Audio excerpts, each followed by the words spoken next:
पिछले 10 वर्षों में भारत ने राष्ट्रहित में ऐसे अनेक कार्यों को पूरा होते हुए देखा है जिनका इंतजार देश के लोगों को दशकों से था। राम मंदिर के निर्माण की आकांक्षा सदियों से थी, आज ये सोच हो चुका है।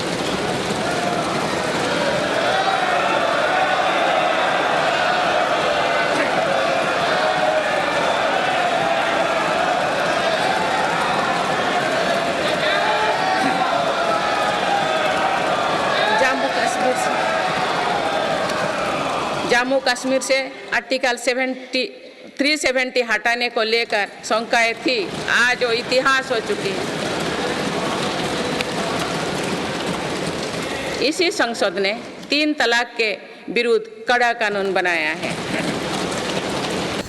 आतंकवाद हो या विस्तारवाद, हमारी सेनाएं आज जैसे को तैसा की नीति के साथ जवाब दे रही है।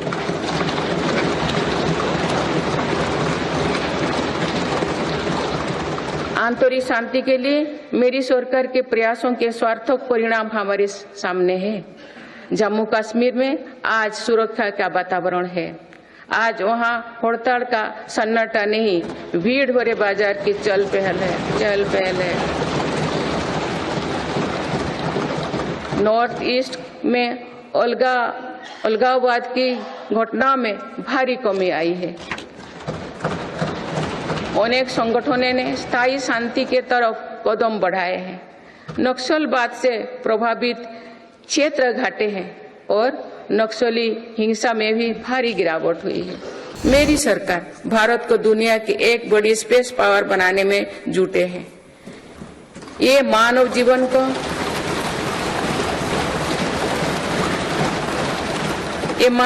को बेहतर बनाने का एक माध्यम है।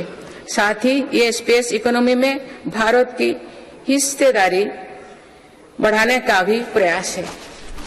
भारत के स्पेस प्रोग्राम के विस्तार के लिए महत्वपूर्ण फैसला लिए गए हैं। इसके कारण अनेक नए स्पेस स्टार्टअप्स बने हैं। अब वो दिन दूर नहीं है जो भारत का गगनयान स्पेस में जाएगा।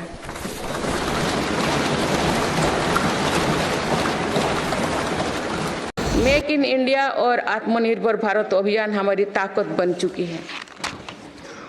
भारत आज दुनिया का दूसरा सबसे बड़ा मोबाइल फोन निर्माता है। पिछले एक दशक के दौरान मोबाइल फोन मैन्युफैक्चरिंग में 5 गुना बढ़ोतरी हुई है। कुछ साल पहले भारत खिलौना आयात करता था, आज मेड इन इंडिया खिलौने निर्यात कर रहा है। भारत का डिफेंस प्रोडक्शन 1 लाख करोड़ रुपए के पार पहुंच चुका है।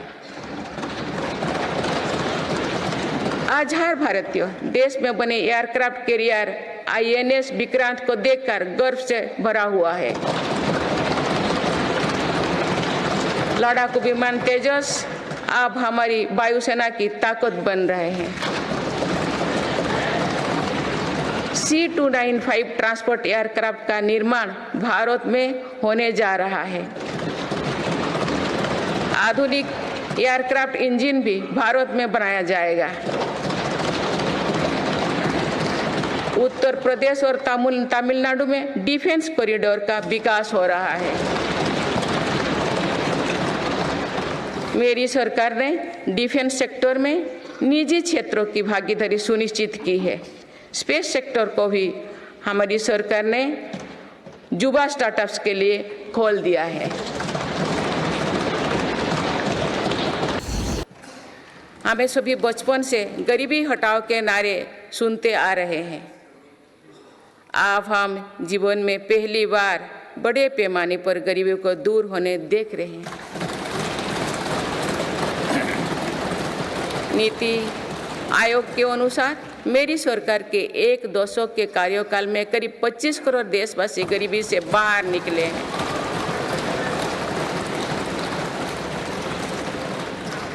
यह है प्रत्येक गरीब में नया विश्वास जगाने वाली बात है। जो 25 करोड़ लोगों की गरीबी दूर हो सकती है तो उसकी भी गरीबी दूर हो सकती है। आज अर्थव्यवस्था के विभिन्न आयामों को देखें तो ये विश्वास बढ़ता है कि भारत सही दिशा में तथा सही निर्णय लेते हुए आगे बढ़ रही है।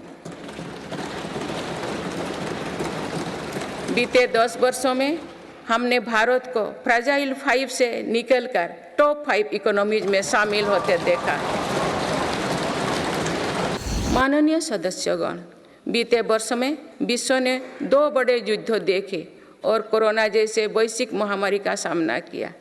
ऐसे वैश्विक संकटों के बावजूद मेरी सरकार ने देश में महंगाई को काबू में रखा, सामान्य भारतीयों का बोझ नहीं बढ़ने दिया।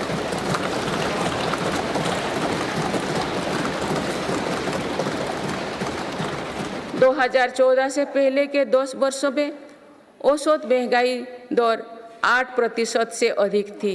पिछले दशकों में औसत महंगाई दर 5% रही।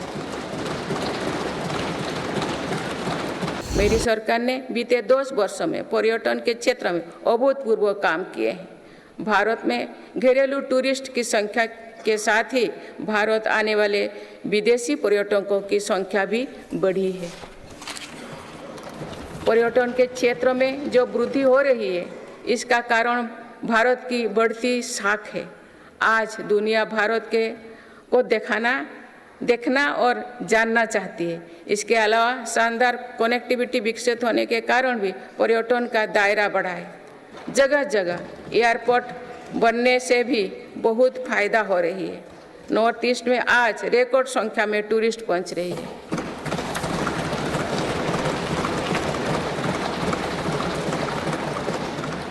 अंडमान निकोबार और लक्षद्वीप को लेकर उत्साह चरम पर है। मेरी सरकार ने देश भर में तीर्थ और ऐतिहासिक स्थलों के विकास पर बल दिया है।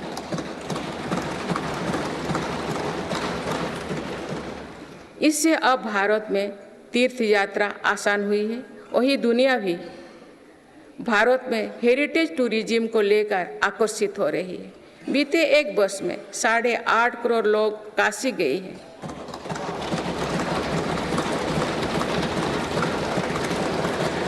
पाँच करोड़ से अधिक लोगों ने महाकाल के दर्शन किए हैं।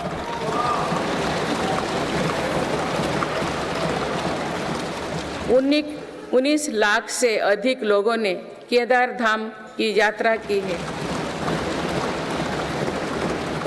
अयोध्या धाम में ही प्राण प्रतिष्ठा के बाद 5 दिनों में ही 13 लाख श्रद्धालु दर्शन कर चुके हैं।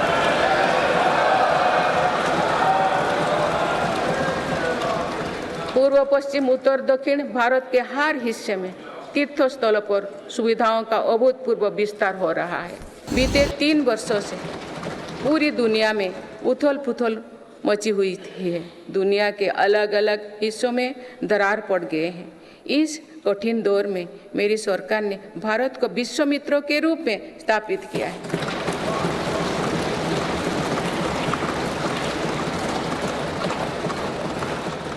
विश्व मित्रों की भूमिका के कारण ही आज हम ग्लोबल साउथ की आवाज बन पाए हैं। बीते 10 वर्षों में भारत ने अनेक खेलों से जुड़े इंटरनेशनल स्पोर्ट्स इवेंट्स का शानदार आयोजन किया। देश के युवाओं में कर्तव्यबोध और सेवा भाव का विस्तार करने के लिए मेरा युवा भारत संगठन बनाया गया है। अभी तक इस संगठन से लगभग 1 करोड़ युवा जुड़ चुके हैं। माननीय सदस्यगण, संक्रमण काल में एक मजबूत सरकार होने का क्या मतलब होता है, ये हमने देखा है।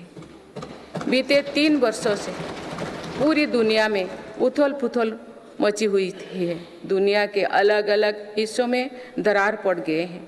इस कठिन दौर में मेरी सरकार ने भारत को विश्व मित्रों के रूप में स्थापित किया है।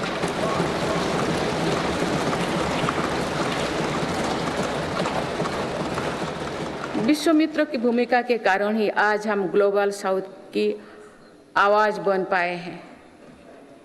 बीते 10 वर्षों में एक और पुरानी सोच को बदला गया है।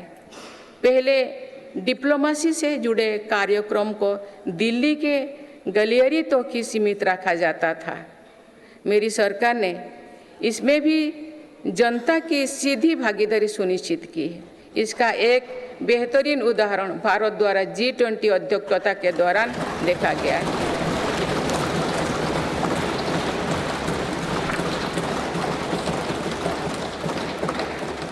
भारत ने G20 को जिस प्रकार जनता से जोड़ा, वैसा पहले कभी नहीं था।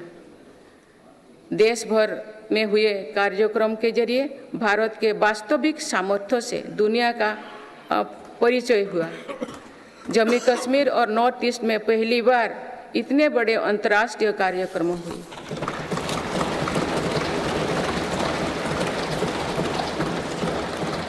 पूरी दुनिया ने भारत में हुए ऐतिहासिक G20 सम्मेलन की प्रशंसा की। ऐसे बंटे हुए माहौलों में भी एक मत से दिल्ली घोषणा पत्र जारी होना ऐतिहासिक है।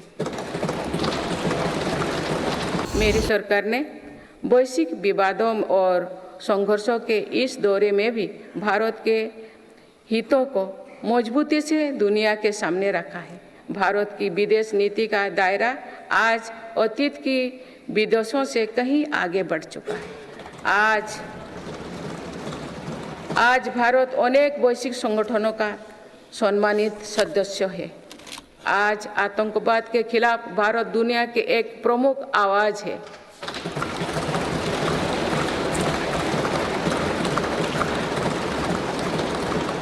भारत आज संकट में फंसी मानवता की मदद के लिए मजबूती से पहल करता है। दुनिया में कहीं भी संकट आने पर भारत वहां तेजी से पहुंचने का प्रयास करता है। मेरी सरकार ने दुनिया भर के काम कर रहे भारतीयों में नया भरोसा जगाया है। ऑपरेशनल गंगा, ऑपरेशनल कावेरी और वंदे भारत जैसे अभियान चलाकर जहां जहां संकट आया वहां से हर भारतीयों को हम तेजी से सुरक्षित वापस लेकर आए।